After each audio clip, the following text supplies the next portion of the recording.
Bonjour, voilà ce que veut notre enfant. Merci de l'écouter et d'écouter cette vidéo jusqu'au bout, ainsi que de signer cette pétition. Merci beaucoup. Voici ma première école. Voici ma deuxième école. Ça, c'est ma troisième école. Ça, c'est ma première école de danse. Ça, c'est ma deuxième école de danse.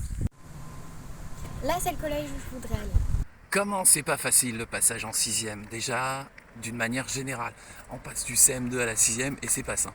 Là, notre enfant va vivre un truc, c'est que du fait de la séparation de ses deux parents, un des deux parents a déménagé dans une ville pas très loin d'ici, puisqu'actuellement l'autre parent l'emmène tous les jours à l'école, donc c'est vraiment à côté.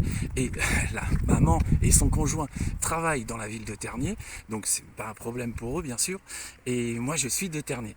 Notre enfant veut être avec ses amis à Tergnier, dans le collège de Tergnier, ce qui aurait dû se passer. Or, l'académie d'Amiens a pris la nouvelle petite adresse, qui est provisoire pour l'instant, et a affecté notre enfant à la ville de Chauny. Et donc, notre enfant va se retrouver à prendre le bus, à se retrouver dans une ville qu'elle ne connaît pas, et aucun ami. Je trouve ça vraiment pas très bon pour l'enfant, pour l'entrée en 6e et pour sa scolarité. Je me suis bien sûr renseigné, j'ai bien sûr écrit à tout le monde. Là, on est en plein mois d'août.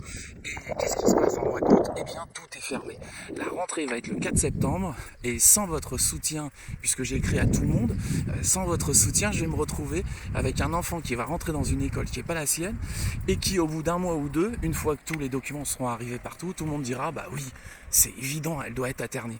Donc elle va se retrouver avec une rentrée tout seule au milieu de nulle part à prendre le bus à Chauny, et puis après elle va refaire une deuxième rentrée courant octobre et pour faire une rentrée là où elle devrait être normalement. Sachez-le, il n'y a aucune autre volonté que de répondre oui à cet enfant. J'ai bien sûr fait les courriers nécessaires avant de venir sur les réseaux sociaux, de demander aux médias, à la presse et à la télé de nous soutenir afin que l'enfant soit entendu à juste titre de ses droits, c'est-à-dire d'aller à la bonne école.